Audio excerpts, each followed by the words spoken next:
Guys, magpapakain tayo ng kambing. Katatapos ko lang magkapas ng damo.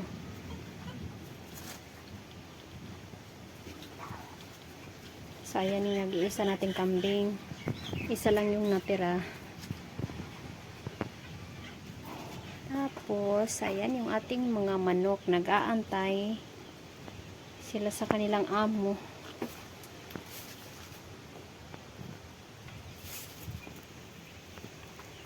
Medyo malakas yung hangin So ipakita ko sa inyo guys yung nangyari sa aming maisan. Ayan yung ating mais, yung unang mais na tinanim ko, walang bunga, tuyo na. So ayan yung aming maisan guys. O ayan, kawawa talaga yung maisan namin. Ayan, yung tuyo na, nag-aantay na lang na mawala ng hininga. Charot.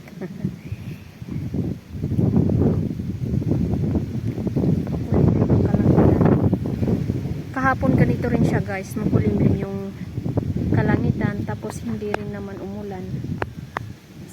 Sa kabilang barangay umulan, parang yung hangin dinala niya yung ulan sa kabilang barangay. Pero ngayon sana naman umulan na, may gosh, matay na yung ating mais kapag hindi pa umulan. Ayan yung ating mga sitaw. Naging pandak na yung ating mga mais, hindi na siya tumubo. Last year yung ating mga mais sobrang tangkad, pero ngayon naman ayan, tagatuhod lang siya, tagatuhod lang, parang pinaglalaruan ata tayo ng tadhana. Nagrereklamo ako dati na yung mais sobrang tangkad, ngayon naman sobrang pandak guys. Saka yung aming kalabasa, ayan, natuyo na rin. Yung okra, pandak na okra. Ayan. Parang nalalanta na rin yung ating ampalaya dahil sa kakulangan ng tubig.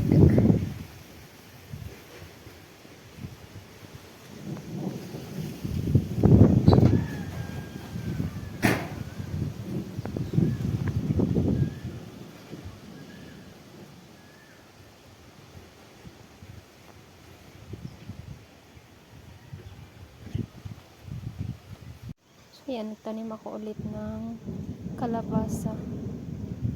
Pero kapag hindi pa umulan, baka mamatay din.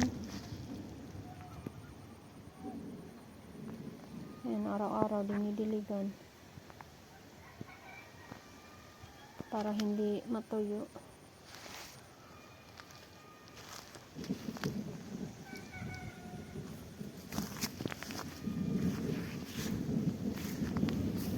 Sana naman matuloy na yung ulan.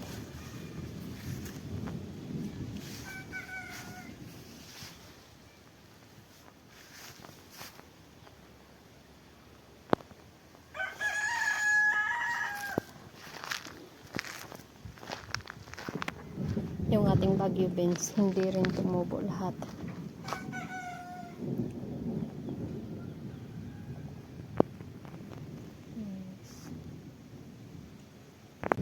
So ayan pala yung ating malunggay guys, bagong malunggay dito sa harap. Saka nagtanim din ako ng mga papaya, kaso mukhang mamamatay din. Vlogging.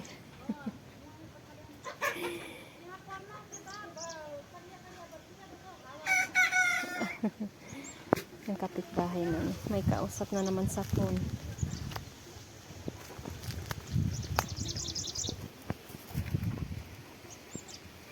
Ang liit-liit mong ibon ka, pero yung boses mo, ang lakas. Yung ating tanlad.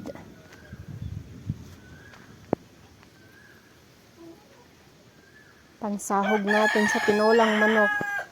Oh, speaking of tinolang manok, nagpaparamdam yung tandang. Kahit saan talaga ako magpunta. Oh, ayan. Kanina, doon sila sa kabila kasi andoon ako.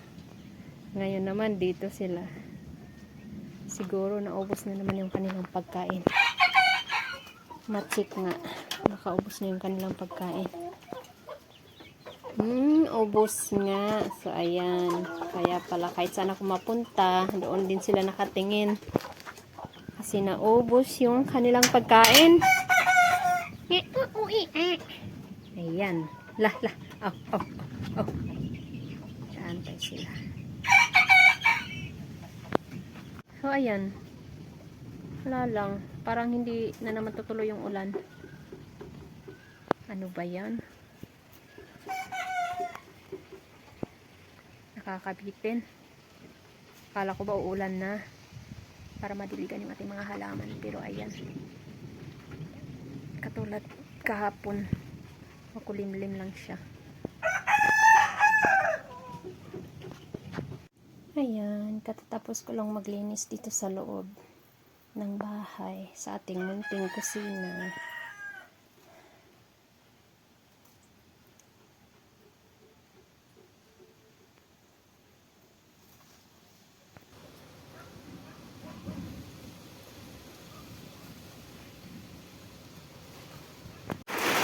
Ayan na guys, umulan na.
Ayan, sa wakas umulan na. Salamat naman. Kaso ang hina. Ang hina ng ulan. 5 minutes lang siya. Tapos humina na. Sana man lang umulan kahit 1 oras lang. Ako naman. Kawawa yung ating mga tanim. Ulan pa, ulan pa.